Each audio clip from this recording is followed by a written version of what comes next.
What's up, everybody? Welcome back to another episode of Tablesetters covering all things Major League Baseball. As always, I'm Steve, joined with my tag team partner, Devin. What's going on, man? What's up? What's up? Welcome, everybody. Thanks for tuning in here. Happy Friday, Steve. How was your week? It was good, man. Looking forward to a lot of good weekend. Lack of snow in the Northeast. We got the word that it's just going to be icy temperatures like Hoth. But unfortunately for the snow lovers, looks like we're not getting the 3 to 10 inches they were predicting this weekend here in New York. Do you think there's anyone really hoping that happened, like back-to-back weekends? I guess some at this crazy point, people, even right? the most avid snow lover has to be sick of what we're seeing here. I mean, today it was, there is a place in my heart for snow and winter weather, but at this point it's worn out its welcome, and we're spring lovers at heart because baseball's at the core of what we love. So just can't wait. That first 60-degree day in March is going to hit like nothing else. Yeah, that feels super far away because you look at the forecast for the next 2 weeks. It's like nothing above 20 degrees. Today it was like 1 degree, felt like -3 when I woke up. It just makes spring feel so far away, but in reality, it's creeping closer. I will say the one thing that makes me feel like it's getting closer is the daylight. Like it's staying light out a little bit longer. Like 5 o'clock hits and it's not pitch black, and you're like, oh, that's kind of cool. So if you want to look at the bright side, that's one thing I noticed. So we are here for a very special edition of Tablesetters, having some fun. You know, we like to dive deep in our bag of tricks and have some fun with some blind rankings and some lists and some conversation. And you guys may or may not know that Devin and I are both wrestling fans. Myself on the independent wrestling scene, doing ring announcing, so involved in the wrestling space, if you will. I do some wrestling podcasting as well. So the Royal Rumble is always a special event I look forward to every year. And of course, if you guys are listening on Saturday morning, it's happening in Riyadh, Saudi Arabia at 1 p.m. Eastern. So all the magic happening for the Royal Rumble overseas, miles and miles away. But we have a little bit of a fun edition, like I said, of Tablesetters with a little MLB Royal Rumble twist. And Devin, we're looking forward to this. Yeah, no doubt. And if you're tuning in here and you're like, oh, I'm not really a wrestling fan, maybe this episode's not for me. The Royal Rumble is a simple concept, and I'm sure at the very least you've heard of that, maybe even watched an old one or something like that. But very quick explanation of a real Royal Rumble is one at a time. A wrestler comes out to the ring. 30 people will eventually enter over time. Okay, what is it? Every minute and a half, a wrestler comes out. Let's let Howard Finkel step in. All right, yeah, good idea. Great of all time. Talk about ring announcing. Let's hear Howard Finkel explain the rules. Time for the Royal Rumble. This is what we've all been waiting for. In just a few moments, the individuals who drew number 1 and number 2 will be in the Royal Rumble. And every 2 minutes thereafter, another individual will enter the ring according to the number he pulled. Remember, in the Royal Rumble, it is every man got either 1 or 2. And elimination occurs when a wrestler is thrown out over the top and onto the floor. Now, the man who will win the Royal Rumble and the one man remaining after all 30 participants have entered will be crowned the undisputed World Wrestling Federation champion.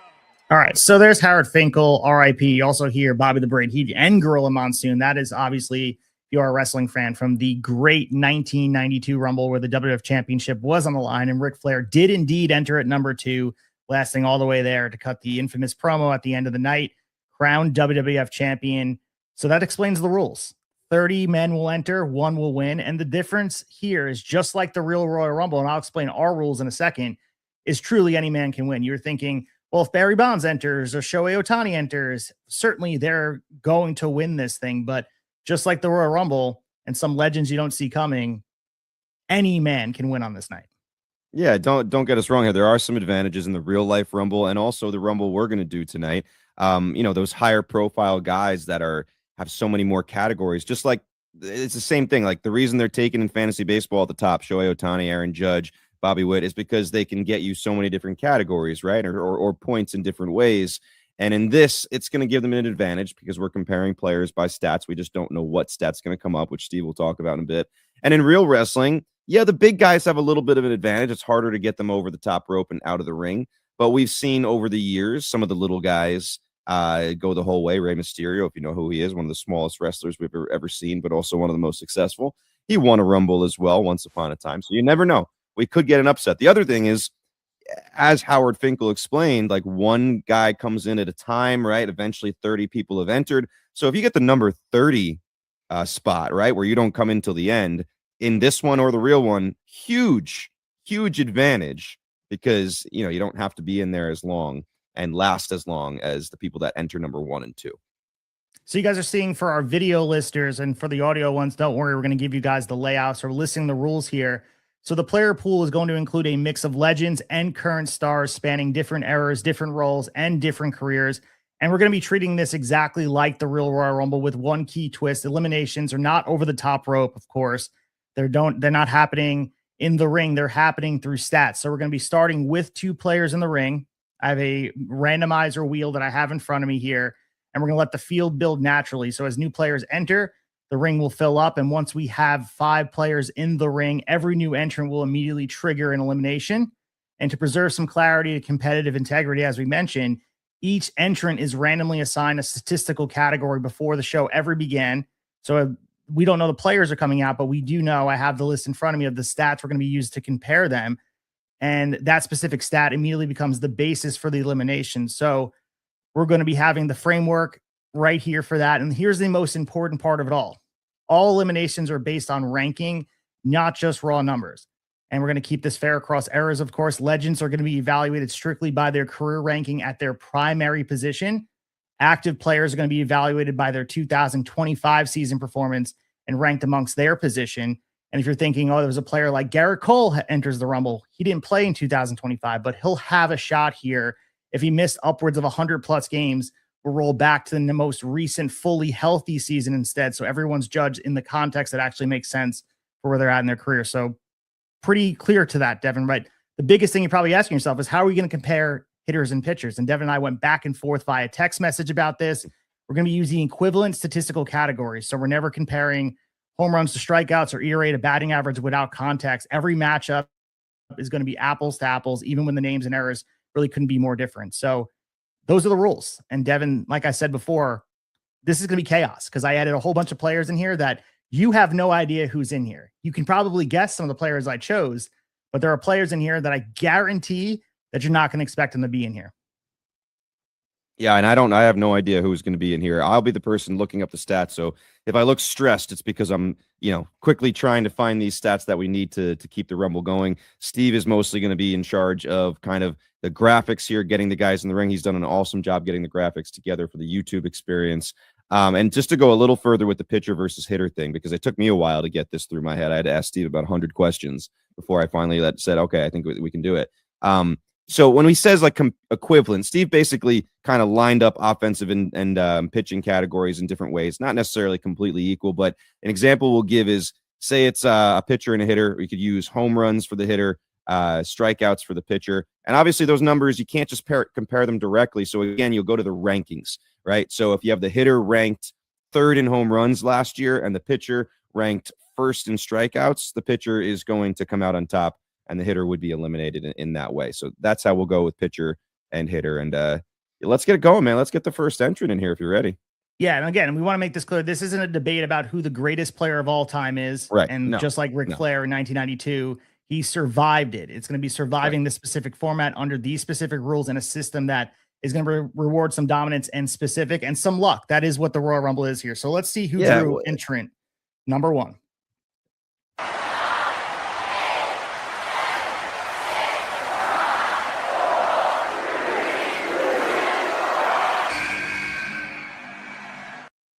And what a number 1 it is. I have it right here on my screen. It is Mookie Betts. We're going to slide Mookie Betts into the spot. You guys see the jerseys over here. We got to get Mookie. He has his City Connect jersey. We're popping him in there as well. So we're putting Mookie in spot number 1. And we'll see who drew entrant number 2. Let's play it one more time for these 5.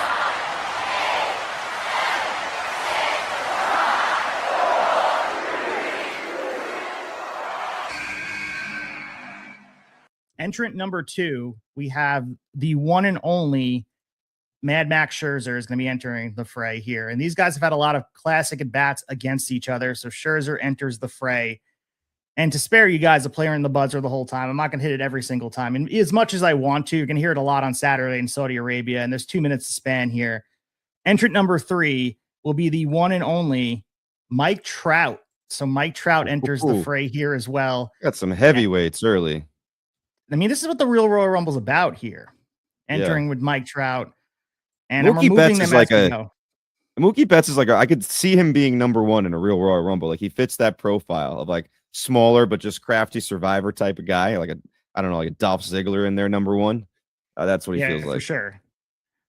And we're at least going to put the Griffey music in the background so there's no dead air from me talking about the entrance. As we draw number 4 here. Oh, man, we're getting so close to this person in here. I'm sure you probably saw the face if you're on video. Number 4 is another guy in here that is very interesting. Freddie Freeman draws number 4 here. Freeman at the alternates throwback jersey as well. Throwing Freeman into the fold.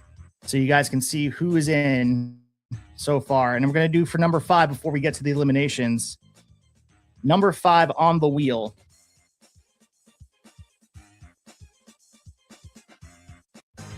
It's going to be, wow, from the front office of the San Francisco Giants, it's the one and only Buster Posey. So we have our 5 set up here. So the 6th entrant will trigger eliminations, as we know.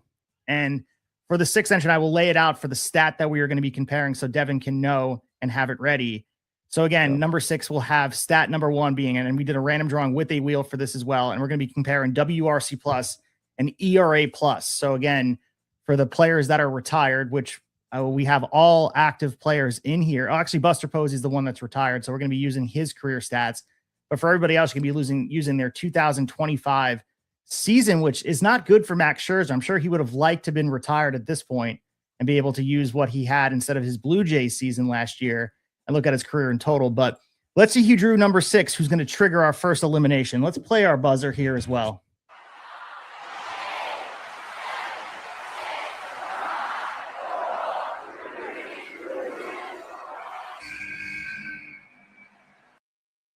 And number six is a little bit of a role player, of course, a champion that we know. It is David Eckstein of the Los Angeles Angels of Anaheim. And he joins fellow Angel in tow here in the ring. You're going to wonder if him and Trout are teaming up here. So, Devin, we're going to compare all 6 of these players. Who has the lowest WRC plus, or for Scherzer being considered ERA plus, as far as rankings of their position? Yeah. We might, I don't know if we should pause this and come back so there's not, this is going to take me a long time to find all this stuff, especially rankings with pitchers and hitters. So I'm going to try to find the hitters is not too hard because I can compare them on the leaderboard from last year. But then Posey, I've got to look at his career, right? Yep, his career. And we've gotten the information here, collected it, a little tricky to find, but here's how we did it. So Betts, Freeman, and Trout were using their WRC plus from 2025. Buster Posey in the ring with these guys. We're seeing where he ranks amongst catchers all time in WRC plus. Same thing with Eckstein for shortstops. And then Scherzer, we're looking at his ERA plus and where he ranked there last year amongst pitchers. All right, so here's the information. Mookie Betts had a 104 WRC plus. That ranks 96th if you're not using ties to kind of move them up the list a little bit. Freddie Freeman, 139 WRC plus. He's 10th last year, so we know he's not getting eliminated. Mike Trout, 120. He was 52nd. Buster Posey is 6th all-time amongst catchers, so he's not going anywhere. David Eckstein, a 92 WRC plus all-time. That's 189th all-time amongst shortstops that are qualified. Honestly thought he'd be further down the list. And then Max Scherzer, unfortunately, he is going over the top rope. Okay, 528th, again, if you're not separating by ties last year on the ERA plus. So he draws the short end of the stick here, and he will be out of here. And we have all offensive players in the ring currently with a new one, I guess, coming in.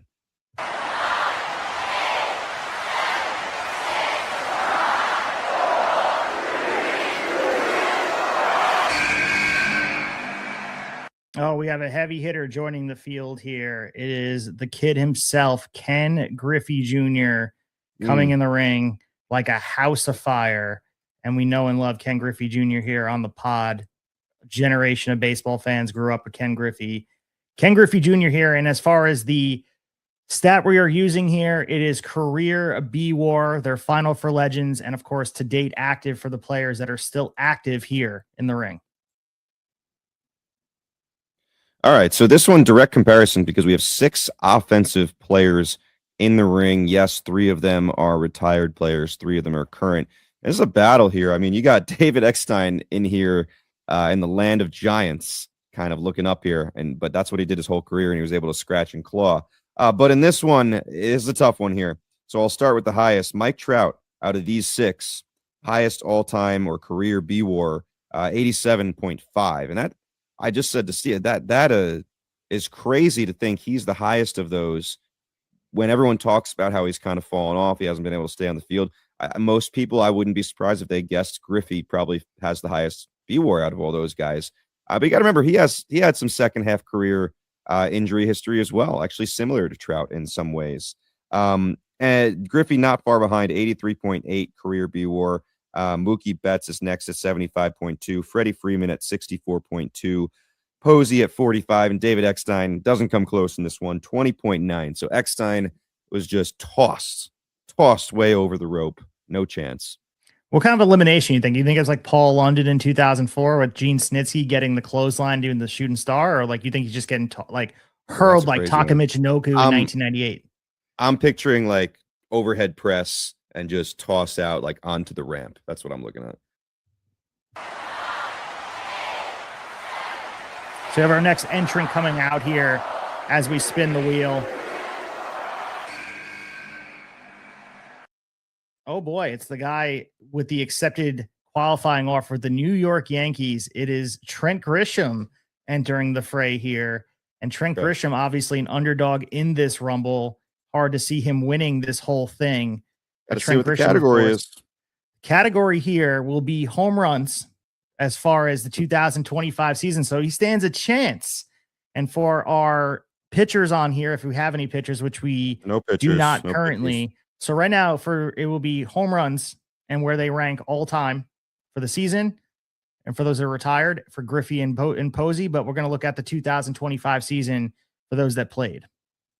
Trent Grisham comes in at number 8, entry number 8. And when he entered, I think Steve and I had our doubts about how long he'd be in here, especially with some giants in here. But he got the right category, especially if you're using his 2025 year in home runs. And here's how we did it. We made a little bit of a change. So since it's all offensive players, the retired players, we just took their average home runs per season to compare directly to the current players' 2025. So we're changing some things on the fly here. And you know what? If you're a wrestling fan, you know there's no rules about how these stories are made. So we're going to go on the fly. Here are the home run numbers. Mookie Betts hit 20 last year. Not a big power season for him. Struggled, was super sick, lost a lot of weight at the beginning of the season. Seemed like he almost never truly got his strength completely back. Freddie Freeman, 24. Mike Trout, 26. Pretty close together, those 3. Buster Posey, unfortunate category for him here. Great player. Averaged 13.1 home runs per year. His best season was 26. He doubled that in 2012, but 13 per year if you take the entire career. Had some lower power years due to injuries or sometimes playing time, injury, things like that. Grisham, 34 last year. I don't think I mentioned that yet. He's the high man here. And Griffey, obviously, 600 home run club. You know he's not going out here. He averaged 28.6 home runs per year in his career, even with those injury-riddled seasons in Cincinnati and that stuff. So we are saying goodbye to the future Hall of Famer. Buster Posey is on his way out of the ring.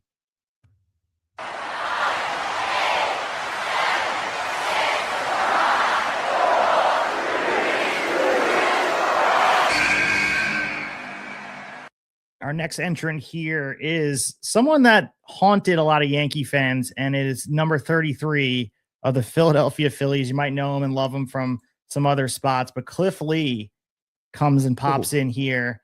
And our stat we're going to be talking about will be seasons played. So this one's going to be pretty easy to decipher, and it may not work really well for Cliff Lee, but but we're going to see if he's able to last in this field and last in this Rumble. So here was seasons played is the elimination stat here. Easy one, especially when you have hitters and a pitcher in here. Easy comparison because that one doesn't really matter what position you're playing.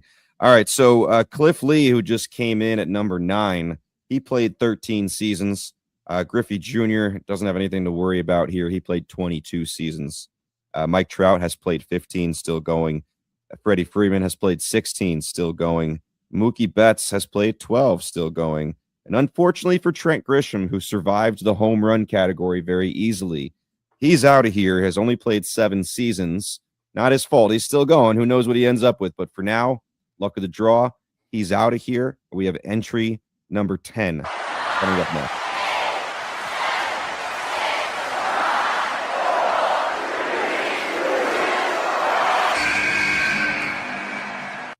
All right, and we have Alcides Escobar, World Series hero in 2015, joining the fray. And we know that he is a pesky player. He is a winning player. A lot of stats do not vibe as far as him lasting, but we do know if there's a special category that will keep them here, it will certainly help his case. And we're going to be looking at batting average and whip as far as pitchers go. So Cliff Lee is going to be measured on his whip and batting average. And I think for these guys that we have in the ring, Devin, we're starting to accumulate a lot of ideas about what this is going to look like because we might have some upsets. Yeah, and this is a big spot in the Rumble. So this was predetermined that certain sections of this Rumble, there would be double eliminations. So this one here, we are having 2 players are going to be eliminated here. So let's see with batting average and whip who ends up going over the top. All right, so follow me here. It gets a little convoluted when you have pitchers, hitters, current players, former players. So we'll do the best we can explaining our mad scientist method here that we've come up with. So for the current players, we're looking at their 2025 batting average. Mookie Betts hit 258, Freddie Freeman 295, Mike Trout 232. So with Trout being the low man there, we just want to look at his ranking for this season. He was 131st amongst 2025 hitters. Okay. Now Alcides Escobar, we're looking at his career batting average since he's a retired player, 258 career. And that, if you look at the all-time lists, unfortunately for him, much more difficult, in my opinion. He's well into the thousands in the rankings. Ken Griffey Jr., 284 career hitter. He's going to be safe here. Cliff Lee, we're looking at his whip and then looking at the all-time whip list. 1.185 career whip, pretty damn good. 140th is where he'd be if he was amongst the qualified all-time pitchers. So if you look at this, we know Alcides Escobar is getting tossed out of here, and this was a double elimination. The second man eliminated comes down to Trout and Cliff Lee. Trout was 131st on this year's batting average list. Cliff Lee, 140th on the all-time whip list. So he ends up having the worst ranking. Cliff Lee, even though that whip is pretty damn good for his career, he gets thrown over the top rope. Right now, we have Ken Griffey Jr. along with 3 current greats that are still playing: Mike Trout, Freddie Freeman, and Mookie Betts. That's a big 4 in there, and we're going to get 2 new entrants, entrant 11 and 12.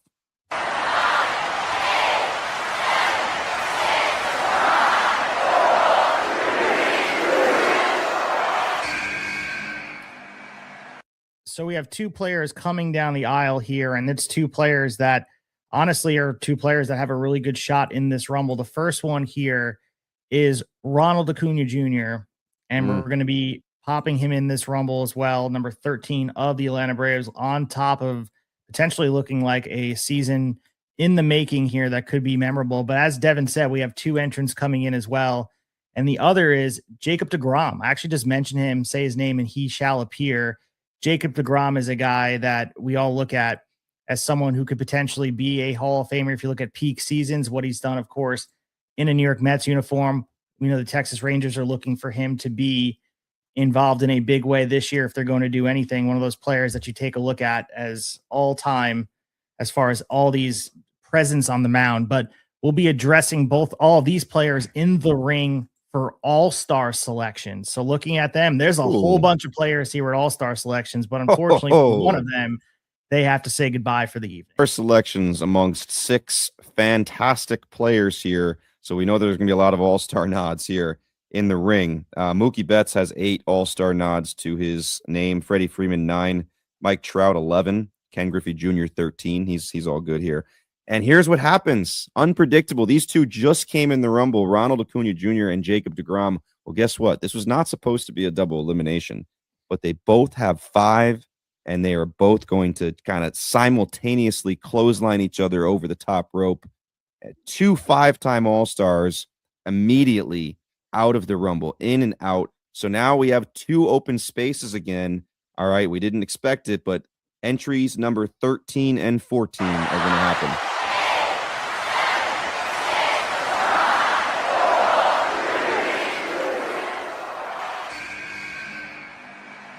And this is unbelievable. This is sports entertainment. And I know we don't have the wheel in front of us, but the fact that we have a father-son combo coming out to the ring together, Bo Bichette and Dante Bichette both are landed in the wheel, coming down together with weapons in hand. They're filling the ring with plunder, and they're getting ready to take on Betts, Griffey, Trout, and Freeman. And this stat here, I know we said as far as career B WAR, this stat here is best single season WAR so far. So whoever has the highest WAR season, they will be safe. But of course, we're looking at players that maybe there was a down year with injury. So we have to take a look at some of these WAR seasons. All right, so sports entertainment at its best with the father-son Bichette combination here. And you would think they would come in here and work together, right? Kick some butt, get some of these other guys out of here, double team. But it is sports entertainment. Things get dicey here. So we were going all-time best career B-WAR season, individual season. And here's what we had. Mookie Betts, 10.7. He actually has the best B-WAR season amongst all these players. That was 2018 Boston Mookie. Sorry, Boston fans. Don't mean to rub salt in the wound. It just keeps on coming up. That wound just never closes. Mike Trout was next best, 10.5 in 2012. Freddie Freeman, believe it or not, his best all-time season B-WAR-wise was in LA in 2023 at 6.8. Ken Griffey Jr., 9.7 in 1996 Seattle. Bo Bichette, 5.9 in 2021. And then the low man here, we're going to see Bo turn on his father and unexpectedly eliminate him. All right. Only 3 B-WAR back 1993 in Colorado. So Dante Bichette, legend, right? He's coming back a little past his prime, trying to fight the current guys here. It doesn't work out very well for him. He makes a brief appearance in the Tablesetters Royal Rumble.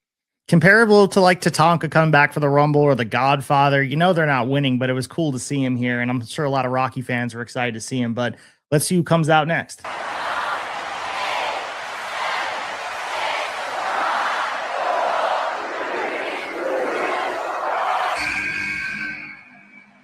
And we have the Iron Man himself, Cal Ripken Jr., Baltimore fame, in the ring here. Let's see what stat. I mean, look at this ring right now, Devin. Mookie Betts, Ken Griffey Jr., Mike Trout, Freddie Freeman, Bo Bichette, and now Cal Ripken Jr. coming down to the ring with crab cakes and all Baltimore's finest seasoning and putting a beating down on everyone in here. Let's take a look at the leaderboard as far as where we're looking at for stats. And we are now looking at just hits overall. So we're going to be taking a look at hits, career hits, and there's no pitchers in here. So if we would have had a pitcher in here, we would have been looking at just simply innings pitched, but no one in here. Maybe some of these players have some innings pitched, but we are judging them on hits, and we'll see who's being tossed over the top rope. So Cal Ripken Jr. Was entry number 15, which means we are officially halfway through our 2026 Tablesetters Royal Rumble here. Category is hits and all-time career hits. That does no favors to the youngest guy currently in the ring, unfortunately, but we'll lay it out here for you. Mookie Betts, 1,767 hits in his career so far. Mike Trout, very similar number. I just didn't realize we've seen he and Mookie similar in a few categories tonight. Mike Trout, 1,754 career hits. Freddie Freeman, 2,431. Wonder if he gets to 3,000. Hangs on long enough. Ken Griffey Jr., 2,781. Cal Ripken Jr., who just entered, he's going to stay a little longer. He's the only guy in that 3,000 hit club. 3,184. I mean, the Iron Man there, not a surprise. And Bo Bichette, sorry, dude, just haven't played long enough to keep up with these dudes in this category specifically. 904 career hits, hell of a hitter. right? But he's got to play a little longer. So he gets the unfortunate category for him right now. And he has a pretty brief stay. So we have our next entrant coming in here, and we'll see who's joining these legends in the ring. And it's appropriate with the WBC coming up. And when I think about the WBC, Devin, I think about one man's catch, and it's Adam Jones coming in here. And I don't know how he's going to last in this Rumble, but I'm not sure. I mean, this was a player for sure, played in Baltimore. I picked his all-star jersey for those not watching, clean jersey autographed by him. Adam Jones, a guy that was very likable, had a lot of memorable moments in Baltimore and a lot of down seasons with the Orioles. But when I think of him, don't you think of the WBC catch? I feel like that is the crowning moment of WBC as far as United States goes, but also his career. Oh, yeah, dude. That's the first image that comes into my head. Great player.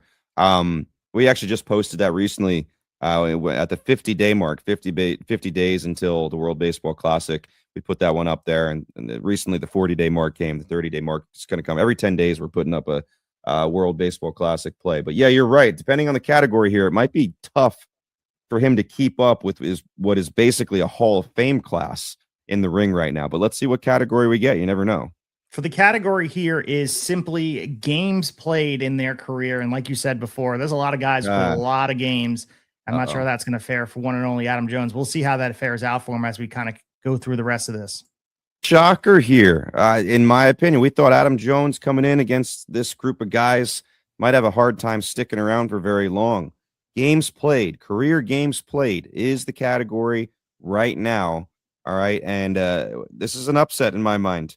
All right. So Adam Jones, will give him first, the new entrant. He played 14 seasons here, and he racked up 1,823 games. Now, nowhere near Cal Ripken Jr. We knew he was going to be at the top of this list.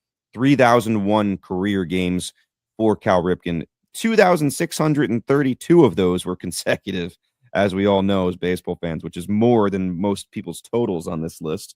Ken Griffey Jr., 2,671. So he's in good shape too. Freddie Freeman, 2,179. He is safe. Mike Trout, 1,648. That is less than Adam Jones. So he's in trouble. But Mookie Betts, who was the #1 entrant, has now been in the ring for about 32 minutes. His time has finally come to an end in this Royal Rumble. He has played 1,531 games in his career so far. So he is out of here, and into the ring we have the number 17 entrant.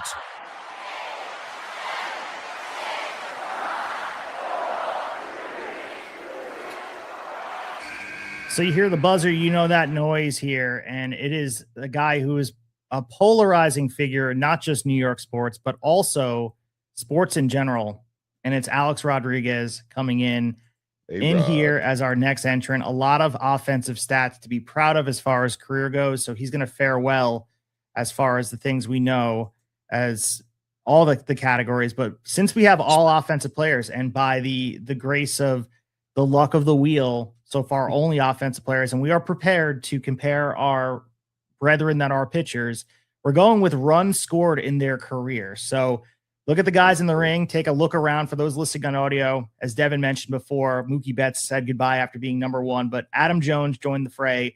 Ken Griffey Jr., Mike Trout, Freddie Freeman, Cal Ripken Jr., and Alex Rodriguez. And how apropos, you think of the All-Star moment in the All-Star game where Cal Ripken Jr. and A-Rod had that exchange, exchanging positions for Ripken's last ever All-Star game.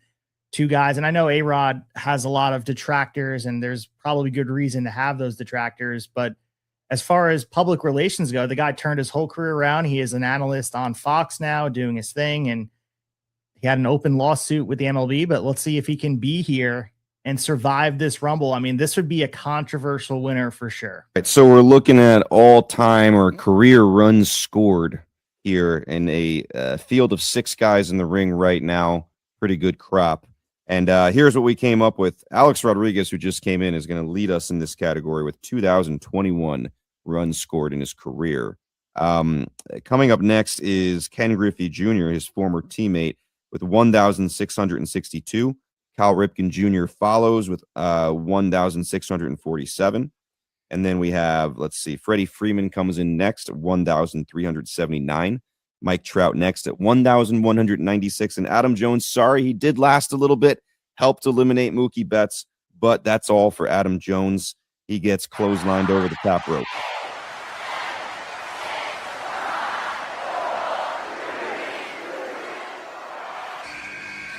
So we have two entrants joining the fray here, and one is Nick Kurtz of the Sacramento Athletics, budding superstar, and the other is a player that I haven't seen play in quite some time, but it's the Big Hurt, Frank Thomas.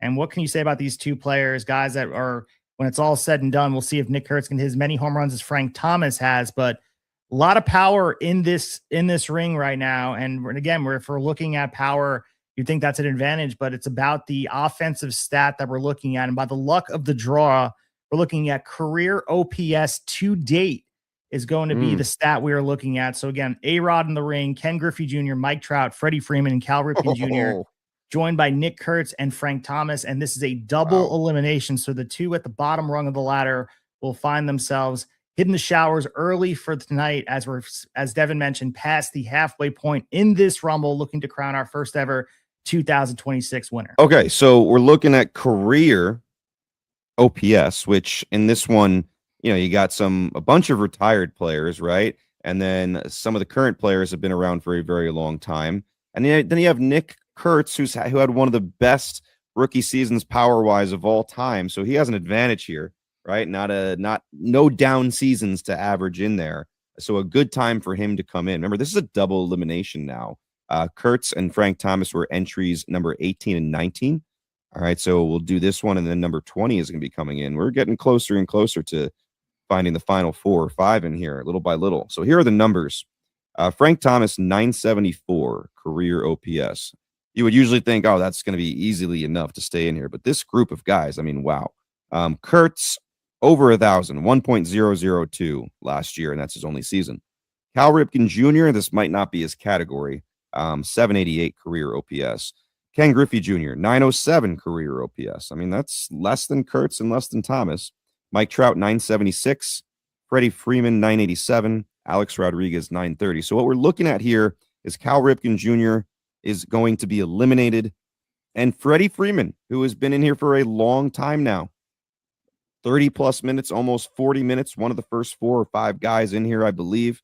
He is now eliminated as well, which, correct me if I'm wrong, Steve, but I'm pretty sure the only original, and when I say original, I mean one of the first 5, that is still in the Rumble is Mike Trout. Is that correct? I believe Griffey was pretty early too. No, I think Griffey was in the first fold. Am I correct on that? Maybe he was the number 6 entrant, or you might be right. Maybe he was one of the first 5. But I think Trout's been in the longest here. Unless you're one or the other. Maybe it's Griffey and Trout that have been in the longest. But we're looking at these guys and what a class it's in there. Griffey certainly lasting long, holding on to the ropes like Shawn Michaels in the Rumble. Definitely some scares in this as well. As you mentioned, Ripken and Freeman say goodbye as we have another entrant coming down the aisle.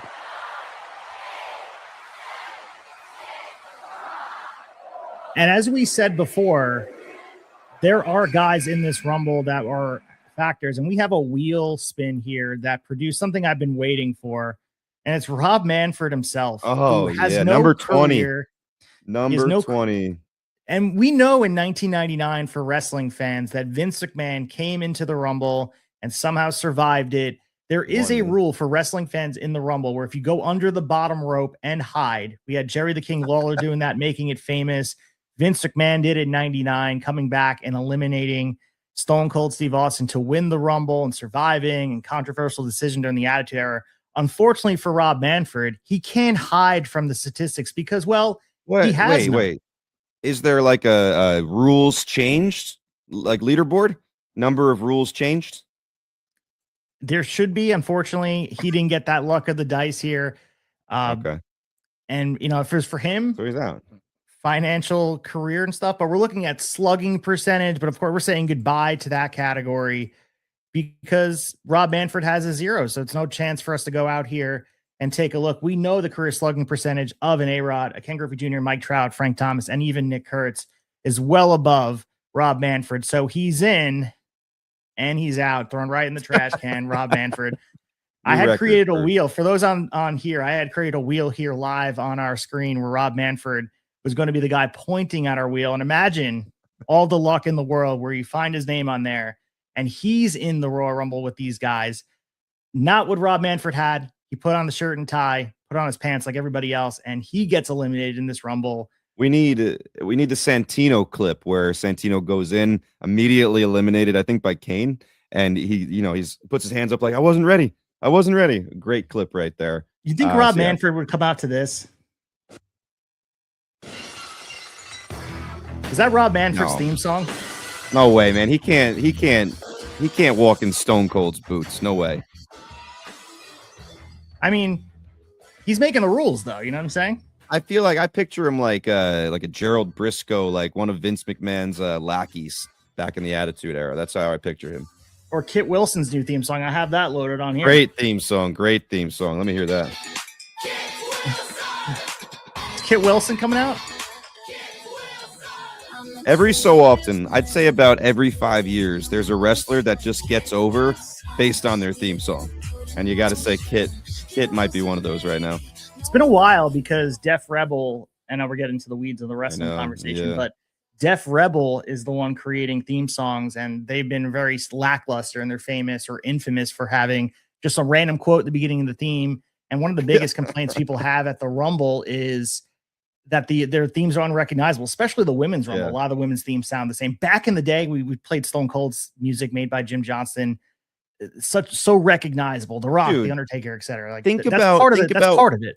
When Kurt Angle's music would hit, just like right away, it just was, whether you loved him or hated him, it was like instant reaction. You're right. There's just not enough of that anymore. But we're going to entrant number 21. So we're like in our home stretch here.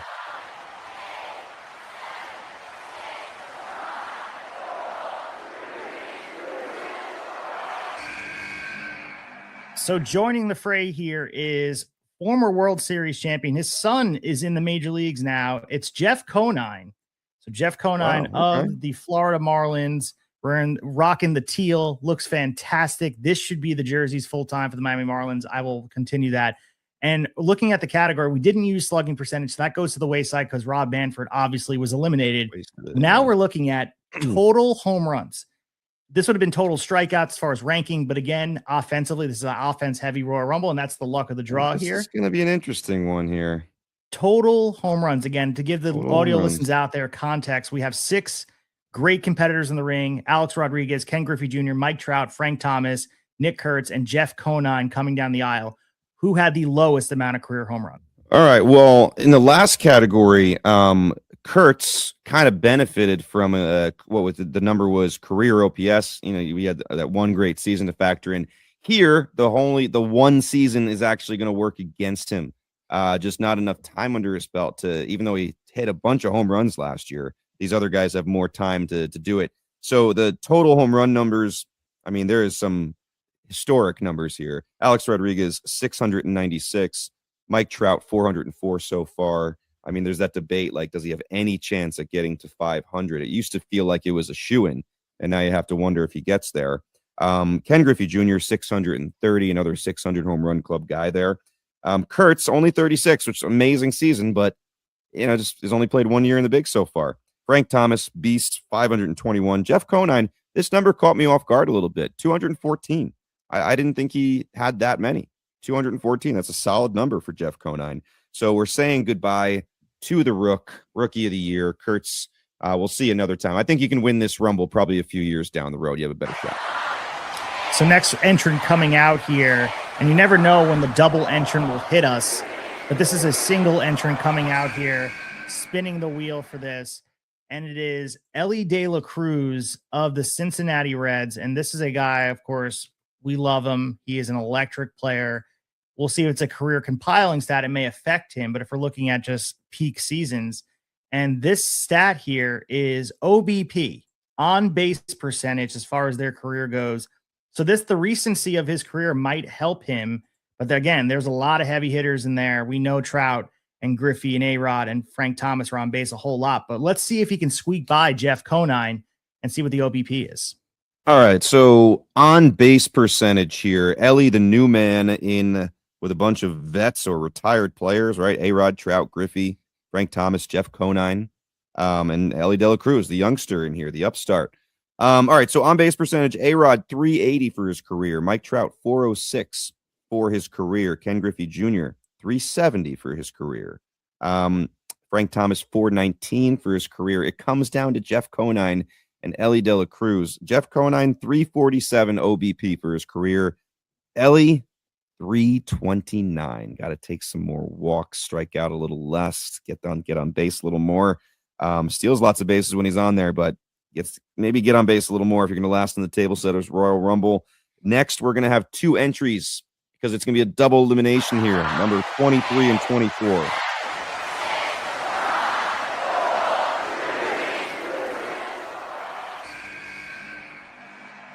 All right. Entrant that comes out first is Juan Soto joining the fray of the New York Mets, and he will be joined by Corbin Carroll. So 2 current players that are tearing it up in the major leagues, 2 of the more exciting players that are taking the field every single year here. And looking at the stats that we're looking for, it's just simply plate appearances. So this is going to be interesting to look at as far as plate appearances go. Of course, Corbin Carroll, the young guy on the board. Jeff Conine's career is said and done. Frank Thomas, of course, retired. Mike Trout and Griffey and A-Rod all done.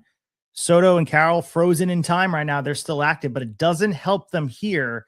We'll see if they're able to survive here. And this is a double elimination. So we're going to say goodbye to 2 of the contestants, and we'll see who can last.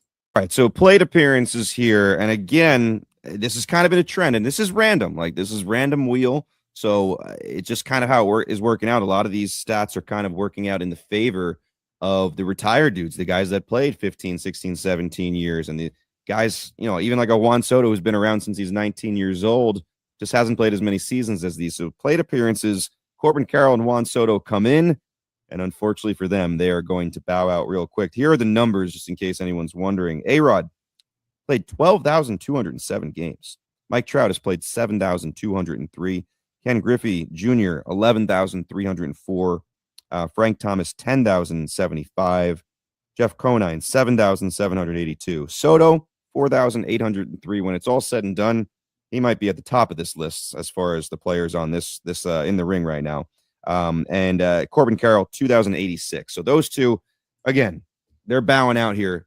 Unlucky for them what the category was. And now entry number 25 up next. And the interesting part about looking at some of the plate appearances, because obviously a discrepancy between at-bats and plate appearances clearly because of the walks and all that considered. Looking at the discrepancy, and I know Soto is gone, but as you mentioned before, just looking at the plate appearances as opposed to just the at-bats because of how much he gets on base is just remarkable to see, and he's at a pace right now. Like you said, if we do this in 10 years, he could be leading in all these categories. Yeah, there's a good chance for sure. All right, so as you said, entrant number 25 joining the fray.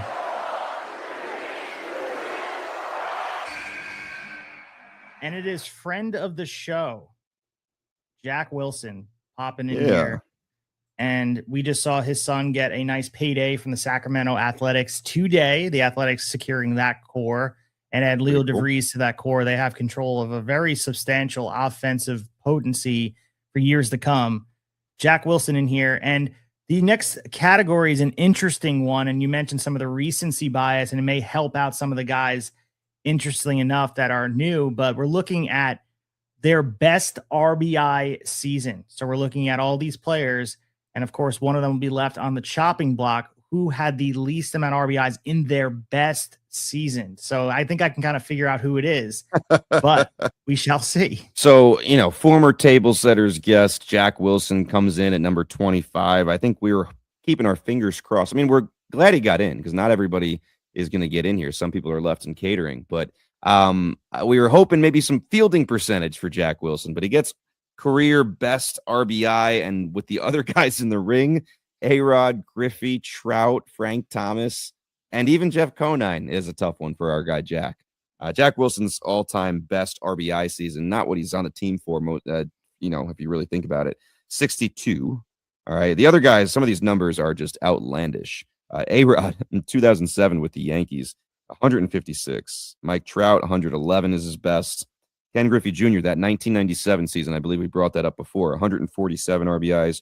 Frank Thomas in 2000, 143. And Jeff Conine, put some respect on the guy's name.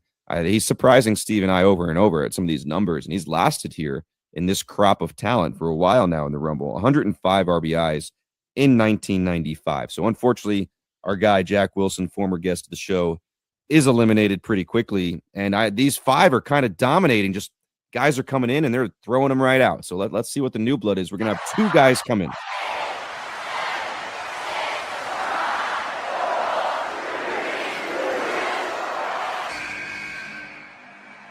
All right, so we have 2 more offensive players. Again, I'm hoping for some pitchers in here, but unfortunately for everyone on here, we don't have any pitchers. So Jose Ramirez joins with the entrant first. But we said as it is a double entrant, he is joined by Chuck Knobloch. And I picked with the beautiful Twins jersey, but Chuck Knobloch joining the fray as well. He's a guy that's known for his time. Great player at the time. Forgot how to throw to first base, which was very challenging for him in New York. Part of some great moments. Very hard to watch. Got the yips here. But again, we're looking at the next conversation as far as stat goes. And since it's all offensive players, and again, you guys can see on the board if you're watching on YouTube, the wheel certainly has pitchers on it. Like guys like not coming up. Yeah.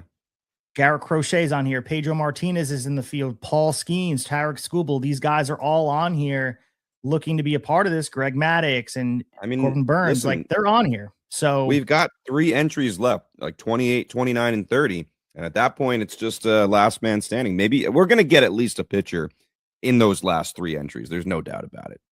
So we're judging this on walk percentage. So again, these guys like Chuck Knobloch, Jose Ramirez, we'll see. I'm not sure exactly.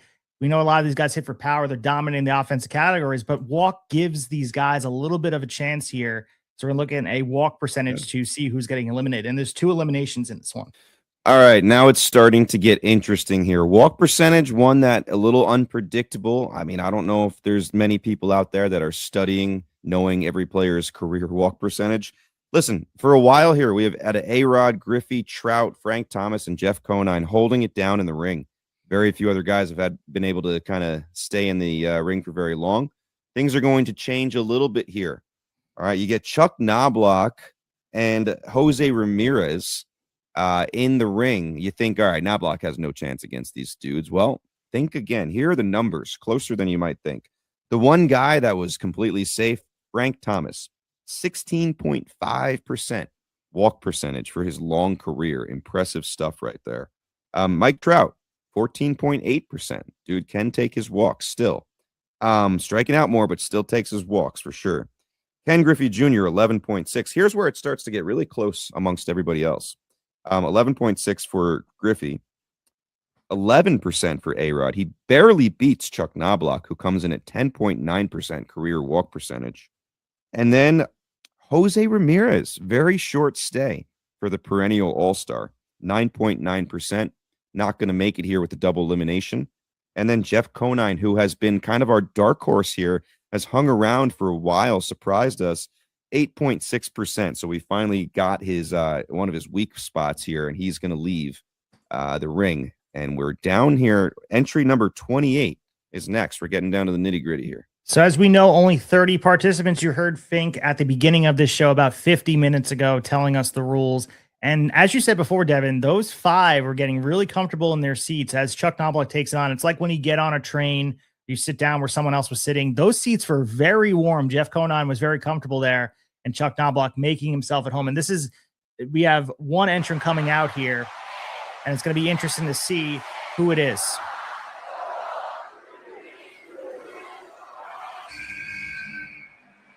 We have another offensive player here joining the fray, and it is Coco Crisp, and another role player that we have seen. You may know his name. It's one of the more memorable baseball names out there, of course. Maybe sounds like a cereal to some people, but no, if you're a diehard baseball fan, you're familiar with Coco Crisp. His hair flying around in the outfield, his hat flying off with the Oakland Athletics. That's when you know him. You see the game used jersey that I pulled here with a nice piece of pine tar. It looks like might be on the shoulder.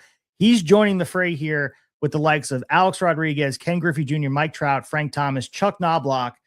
And looking at the stat we pulled, it's one that's going to be interesting to see how it plays out. And unfortunately for guys that are the lumbering power hitters, we have stolen bases. So Oh career my. stolen bases, and we'll see how if Frank Thomas can survive this. We know that he wasn't known for his speed, but there's been some unlikely stolen bases in our career. I mean, we saw Juan Soto last year steal all those bases. Maybe Frank Thomas, in the accumulation of his big, long career, he accumulated enough to survive this, but we shall see. All right, stolen bases. I mean, here's the thing, guys. If you look at the history of the Royal Rumble, guys like the Big Show, guys like Kane, they have these records of like most eliminations and things like that, but they don't win. The big guy very often is like the second to last person left. That's just kind of how it's worked. And here, unfortunately for Frank Thomas, a category comes up that is not going to do him any favors. Here are the numbers. Alex Rodriguez, 329. That's a nice number for a guy like him. Mike Trout, 214 so far. I don't think he's going to get a whole lot more with the leg injuries that he's had the last several years. Ken Griffey Jr., 184. To be honest, I expected that number to be higher, but you got to remember he was also injury riddled at the second half of his career. Chuck Knobloch, 407. He's getting some good categories coming in here. I didn't think he'd be lasting very long. And Coco Crisp could not have come in at a better time with stolen bases as the category. 309. Frank Thomas, only 32. So that's not his category. The rest of the group, all five of them gang up on Frank Thomas to kind of get him over the top rope. And now the last two entries, 29 and 30, double elimination coming.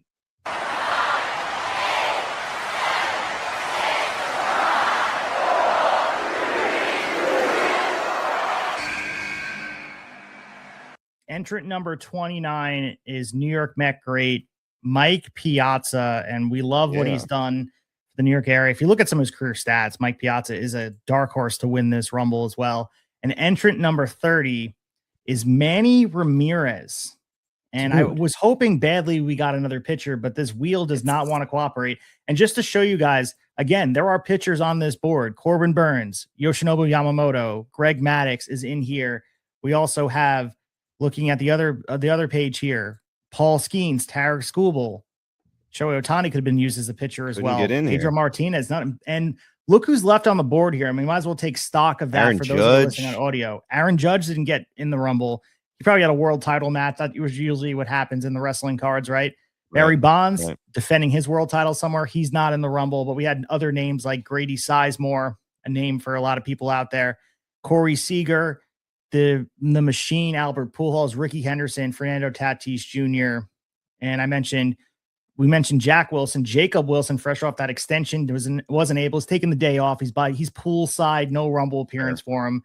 Nomar Garciaparra, Jeff Bagwell, and Salvatore Perez rounding it out. And these guys didn't get in. Maybe next year. Looking at the guys in the ring again, these are the final amount. 7 stars are remaining. And we are judging the next group, elimination. Again, this is a double elimination, and it's going to be K percentage. And the thing is, too, Devin, and again, we don't have this out. And for pulling the curtain back, Devin and I are doing the research live on the fly as we're doing this. You would think, and my gut instinct says, K percentage would certainly favor the retired players because I think the Ks are a little bit more in vogue.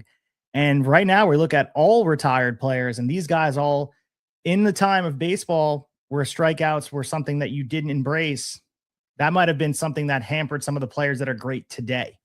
Well, Mike Trout, I think, has been in the ring the longest, and he is the only active player in the ring right now here in the final 7. And I, like you kind of alluded to, do not think this category is going to do him a favor here, especially as that K percentage has really ticked up over the last several years here. But we're gonna make sure we're not just gonna take a guess here. You do have Knobloch, Crisp. I to be honest, off the top of my head, I really have no idea what the K percentage is for those two guys. So we're gonna take a look and see who 2 guys are going to be out. So we'll see. Getting down to the end here. So strikeout percentage here, and obviously you want the lower strikeout percentage because it's all offensive players in the ring. And Steve and I just figured out only 2 pitchers made their way into the Rumble here. Cliff Lee and Max Scherzer, good for them, but they did not last. We're down to here. We're going to get down to our final 5 with this double elimination and then see who lasts and ends up as the Royal Rumble winner, the inaugural Tablesetters Royal Rumble here. All right, so Mike Trout, as we kind of guessed, the wrong era for strikeout percentage, and it has, gone up over the years. He's the only one in this group of 7 that is above 20% strikeout percentage for his career, 23.1%. So it's dramatic, but he is eliminated, and we officially have no more active players. Here are some of the other numbers. Chuck Knobloch, only 9.9%. So the underdog here is going to stay in this Royal Rumble. Coco Crisp, the other underdog, he's also going to stay, 13.1%. Mike Piazza, 14.4%. Ken Griffey Jr., 15.7%. And for that second elimination, it came really close down to Manny Ramirez, who has just entered, and Alex Rodriguez, who has lasted for a pretty long time here. But Manny Ramirez, 18.5%. A-Rod struck out a little more, 18.7%. So he goes over, 2 feet hit the ground. We are down to our final 5. Ken Griffey Jr., Mike Piazza, Chuck Knobloch, Coco Crisp, and the man who just came in and who's trying to play that number 30 card, Manny Ramirez. So looking at the guys here, and you got to remember, these random categories were attached to them and flipping the card over as we go. We don't know what's there until the time comes.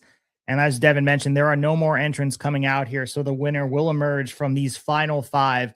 And the category they will be being judged on is all-time triples. And again, these are all retired players. And got to look at some of them. And again, some of them don't judge a book by its cover. Devin and I have been surprised by some of the statistics we've run across here.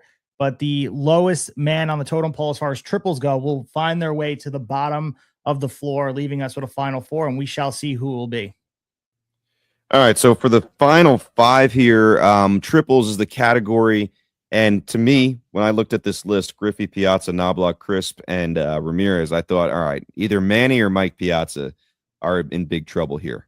And here are the numbers. So leading the way in a good way, Chuck Knobloch, again, just says seemingly came into this Rumble at the right time with what the categories were after he entered. 64 triples career, Coco Crisp as well, 57. I don't know, have we ever had 2 underdogs this big in the final 4? I can't really think of it. Usually maybe like 1 left at this point. Ken Griffey Jr., 38. And then, like I said, these other 2, Piazza and Manny. Manny had 20, and Piazza did not even reach double digits, 8. So Piazza is bye-bye here. Yeah, they say speed kills, and certainly the lack of it did that to Piazza's chances in this Rumble. As you mentioned, we are down to our final 4.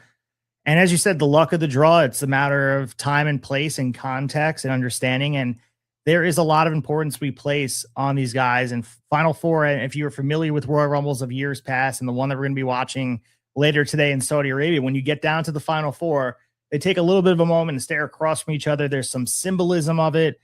But again, creative decisions aside, this was something that was authenticity driven, that we were not baking this in like sports entertainment. But I certainly, looking at a guy like Ken Griffey Jr., he feels like a main event WrestleMania level star. They're all pointing at the sign, getting ready to go there. But as you mentioned before, the underdog status is what the Royal Rumble is all the way about. Think about, you mentioned the 2006 Royal Rumble with Rey Mysterio paying homage to his fallen friend Eddie Guerrero, who had passed away, and he won the Rumble.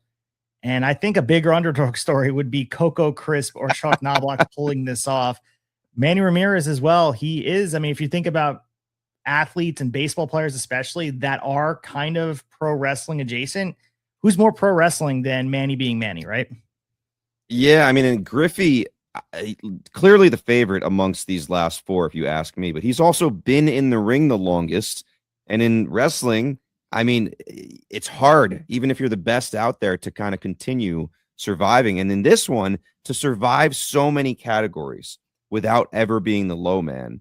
And a guy, again, because he's been in, he did not have the benefit of coming into the Rumble late like these other 3 did, especially Manny, but the other 2 as well. Griffey's been in since pretty much the beginning of this Rumble. So that shows how well-rounded of a player he was through his career, because he has not been at the bottom of any of these totem poles. So we'll see.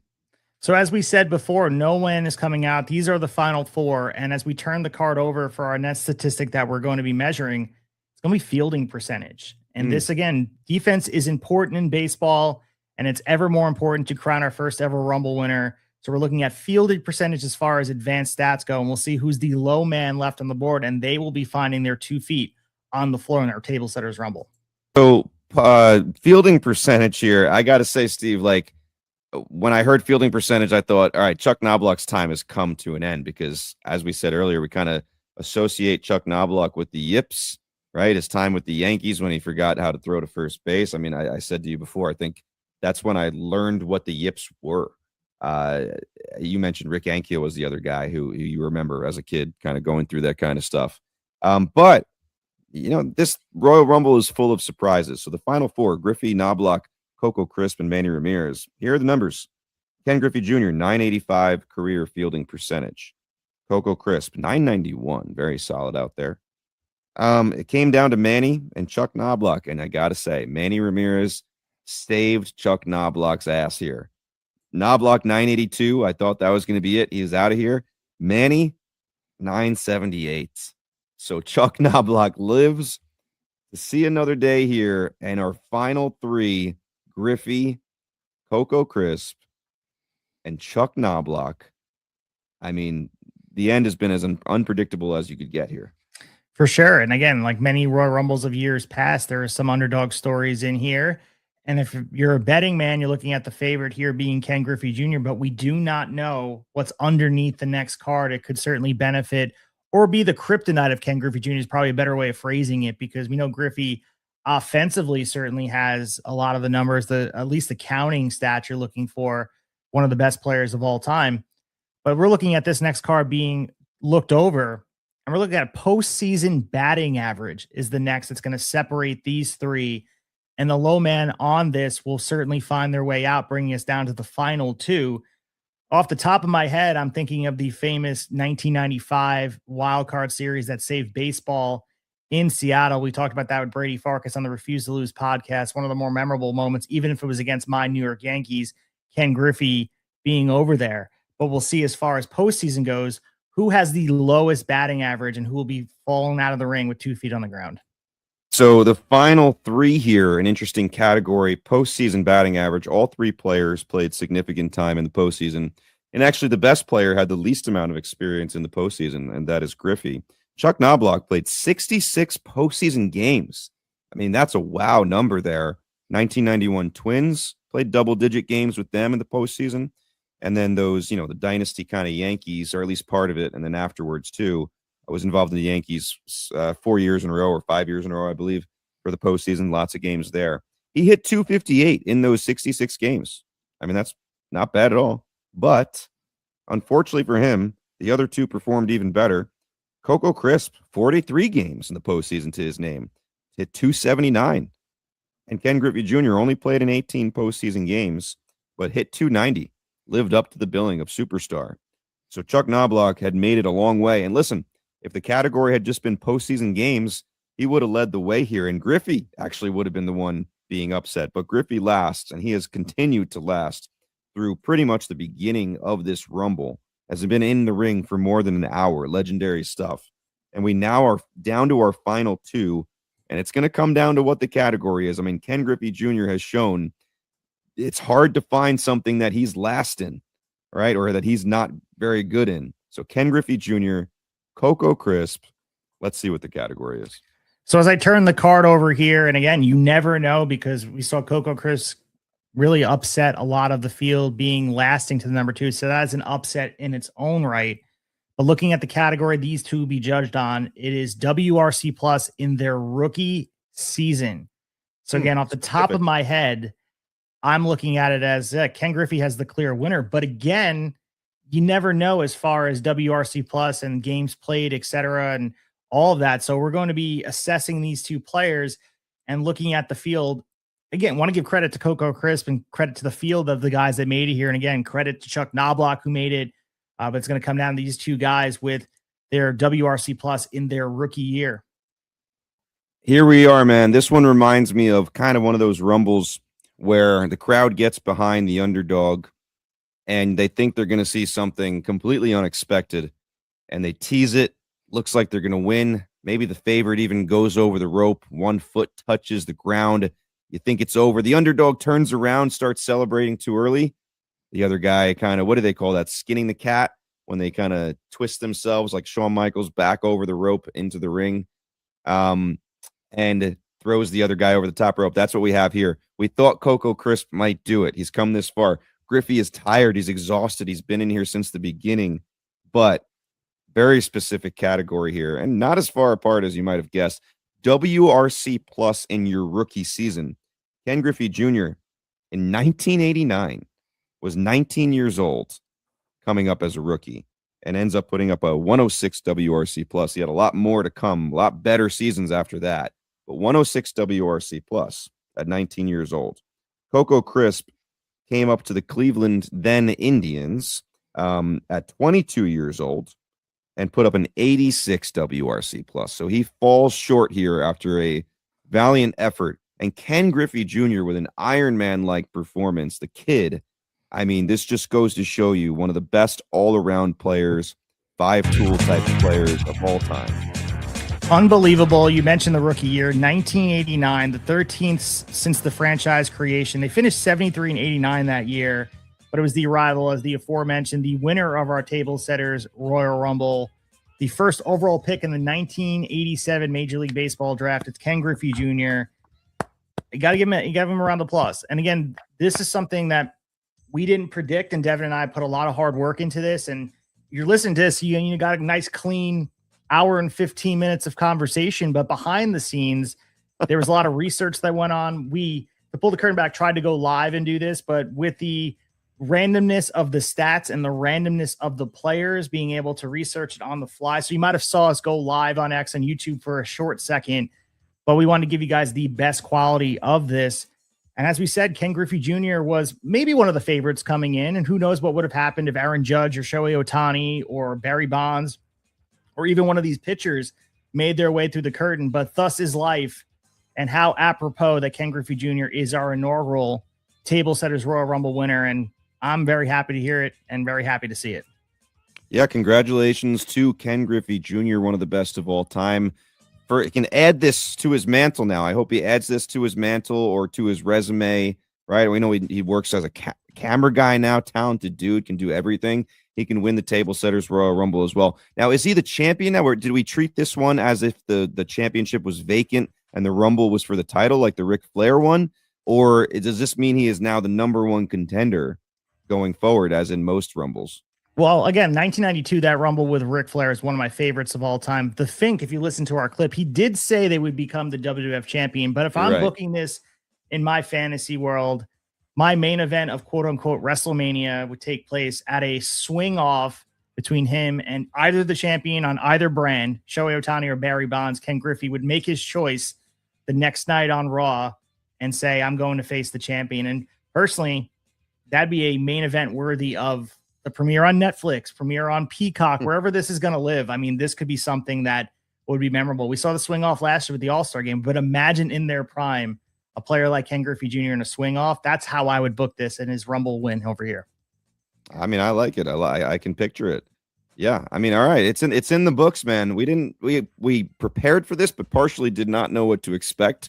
And this will be an annual thing, man. So Ken Griffey Jr., I mean, next year, I don't know if he'll be back in the Rumble or not. Obviously, there are several guys who did not get into the Rumble that were possibilities tonight. So who knows if he'll even have a chance at repeating next year. You know, it's hard to win these things twice. So you never know what's going to happen. For sure. And I mean, again, surviving this format meant enduring constant pressure from all angles. It means being strong across multiple lenses. Ken Griffey Jr. certainly is that. He wasn't just dominant in one category, and it felt like maybe some of the guys in here, a lot of great cumulative stats, and longevity certainly did help, but it didn't protect them all the way. It didn't guarantee safety, and I think the resume for Ken Griffey Jr. would stand a lot of comparison of all these other players, and it's about adaptability. It's about balance, and Ken Griffey Jr. is one of those guys that we look at as not just a superstar in every sense of the word, because he's certainly that, but also the quintessential player that kind of checks all boxes when he was humming at his best in Seattle, especially. Yeah, I mean, it's just like another test of the kind of player he was. I'm looking at the Jaws list right now. One of my favorite stats, looking at Hall of Famers. I mean, he's up there towards the top. But funny enough, I mean, it's interesting looking at this. Another guy, Mike Trout, who hung around in here for a very long time, higher on the Jaws list than Ken Griffey Jr. 76.1 Jaws 68.9 for Griffey. So Trout's another guy. If he gets back in this Rumble next year, he might have another good shot at it. He lasted a very, very long time in this as well. So again, we hope you guys enjoyed this episode, trying to do something fun here in the off season. Again, this is related to, if you're not a wrestling fan, the Royal Rumble is happening. By the time you're listening to this later today, or maybe watching it later in the night in Saudi Arabia with the Royal Rumble. Devin, before we move away from this, I'd be remiss if I didn't ask you your actual predictions for the Royal Rumble that's happening in WWE. Yeah, I got to give them credit. They've set this one up pretty nicely where I think there's been some in the last decade where they're like insanely predictable when you just like, all right, everyone kind of knows who's going to win, and it's kind of a lackluster at the end when they do it. This one, I feel like there's a bunch of guys in there that are the quality of someone who could win this, and you think of the different storylines they could go with that would make sense for a certain person to win. But I've thought this for a while now, and I'm going to stick with it. I think Roman Reigns makes his return and wins this going forward. But I do think there's a couple other possibilities, but that's what I'll go with. What about you? For sure. And I mean, if I was booking this myself, I probably would have had Braun Breaker go on and win this. He was a guy I probably looked at the favorite earlier in the year, took that loss on Raw in the championship bout against CM Punk. So they're not booking him to win it. It feels like he's maybe the winner, maybe next year. Roman Reigns is a great pick, but I'm going to go with Cody Rhodes one more time. And I think Sami Zayn is going to win the championship. So, I don't know. Cody Rhodes, they've been doing a lot of this conversation. ESPN did their top Rumble moments, and they had Stone Cold winning his third Rumble. And it feels like forecasted that they'd have Cody do the same thing. In the beginning, again, you would have asked me weeks and weeks ago, I would have said Braun. I also would have said Sammy if he didn't have this opportunity here. But it almost feels like they're going to go with the tried and true Cody Rhodes. But Roman Reigns feels like as true answer as you can get. I'll give you a couple specific predictions here before we log off. I could see the whole Braun Breaker thing. Brock Lesnar is going to be in this. I wouldn't be shocked to see Lesnar eliminate Breaker or vice versa. And the Mania match is actually going to be Lesnar Breaker. And that's the way to, you said, like, how can he lose that title match when you're trying to get this guy fully over? Well, if he goes to WrestleMania and beats Lesnar, I think that puts him back where they want him to be, and then kind of put him back in the title picture after that. And then this other one is only going to have a chance if the Rumble is booked before the championship match. So if the men's Rumble, say, opens the show or something, I could see Cody going far and then McIntyre screwing him, which would then result in Cody interfering and end up costing Sami Zayn the title. And suddenly you get a triple threat match at Mania with Cody, Zayn, McIntyre. Zayn goes over there, and you can think of some triple threat history where the underdog wins the title in a triple threat, like a Jeff Hardy, right, over Triple H and Shawn Michaels. I kind of see that picture coming with them. Yeah, also, I mean, don't forget WrestleMania 30 with Daniel Bryan beating Batista and Randy Orton, and even Chris Benoit beating Shawn Michaels and Triple H at WrestleMania 20 at MSG. The thing that is, again, we don't want to get too far in the weeds of wrestling. So again, maybe some people have tuned out already. You got to remember that there's a lot of conflict happening with Jacob Fatu, happening with Cody Rhodes and Drew McIntyre. True. So there is a chance. I mentioned Cody being like, I feel like they're going to book towards what they've done because of the recency of, like I said before, emphasizing the historic nature of no one's ever done the three before. It's only been Austin. Cody has a chance to do something that's no one's ever done right now with 3 straight Rumbles, which is insane. But that feud with Drew, Jacob Fatu, and Cody doesn't need the championship. So you can easily go the direction, like you said, schmaz, figure it out, and have the 3 of them have a triple threat. I mean, hell, last year we saw there was a triple threat without a championship involved with Roman, Seth, and CM Punk. So you could do something like that. But I do believe Sami Zayn will be champion when it's all said and done. And to your Brock Lesnar point, if you're going to do that at WrestleMania, this is probably his last WrestleMania because all accounts, Gunther's on this pelt collecting tour where he's beating all these guys and retiring them. Of course, he did it to Cena, maybe doing it to AJ tomorrow. And also on top of it, you might have something to do with Brock Lesnar in Minneapolis. There's a 2-night SummerSlam awaiting where maybe he's retired by the ring general himself, Gunther. So we'll see what happens. A lot of interesting stuff. No doubt about it, man. I'll be watching, and we'll see. But hopefully lots of people tuned in here to the Tablesetters Royal Rumble because, first of its kind. So again, we appreciate you guys checking this out. You can follow us on all social media accounts at Tablesetters Pod on X and on Instagram, posting all these things on there, posting clips from this. We post clips from our episode with Ben Upting of 11.7 college baseball podcast with NCAA getting ready to gear up for their season. They're certainly putting out all the great content over there. Check out the Diamond Report put out by those guys, or at least they contributed to it. So pick that up to get ready for the college season. And we have more episodes coming. We have other guests on deck. We're certainly going to be focused on the World Baseball Classic, which is imminent.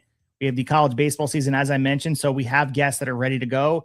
We certainly haven't slowed down this train in this off season. So I'm looking forward to continuing that and giving you guys content upon content. One little side note for everyone out there. As you can tell behind me, I'm in transition. I'm moving. So we want to get this episode in by this weekend to make sure that you guys have content to enjoy. There is a shot. And again, the weather in the Northeast has been wonky. I'm supposed to move on Sunday during the day. That might change with the ice and the snow and stuff. I got permission to be able to hang out here. So we might be doing episodes next week. I have to get the Wi-Fi set up in the new place. So all these things are a transition. But we'll be continuing to post content, keeping you guys up to date. We will certainly have episodes 130, 135, 136, 137, 140, 150 coming your way very, very soon, because we're going to continue to churn out content because baseball is what we love. And I am so looking forward to the World Baseball Classic, Devin. It's something that injected in my veins, competitive baseball. And then compare that with NCAA and what they're bringing to the table. I'm jazzed up, dude. Yeah, we're like very soon going to have this like very full plate of baseball coming with college baseball, spring training, then the World Baseball Classic, then the real season. It's going to get good here really, really quick. And I've been watching a little bit of the old World Baseball Classic stuff they've been putting on the MLB Network at certain times this past week. So I'm all jazzed up for it. Let's go.